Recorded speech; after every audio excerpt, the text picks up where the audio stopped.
Late last week, a judge ruled that the state of Georgia can no longer throw out provisional ballots due to signature mismatches, giving us a little hope that maybe the election process in Georgia might not be as corrupt as we thought. I don't know. I looked at this story. Here's what they're doing. They're looking at ballot A, then they're looking at a signature by the person who signed ballot A. They're saying, well, it doesn't match perfectly, so I'm going to throw it out.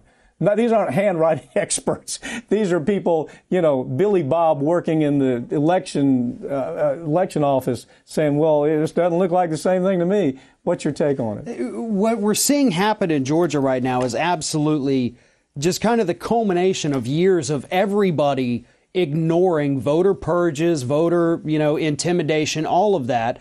And this is what happens.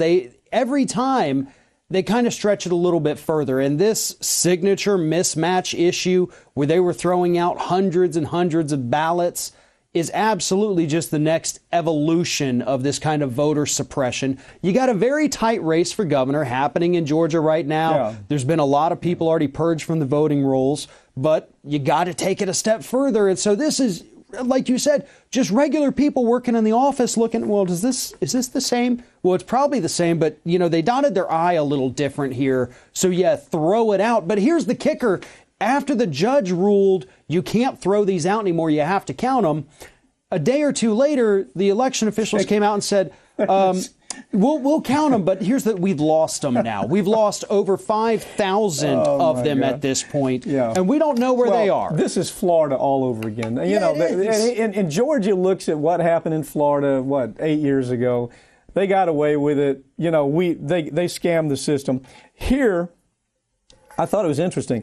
The disproportion, the level is 37%. Okay, 37% of all of the ballots across the state that were thrown out, 37% came from the one county. Now, right on its face, that says maybe there's a problem here. But I think I think the real story here, and I love this part of the story, is that you have lawyers, organizations.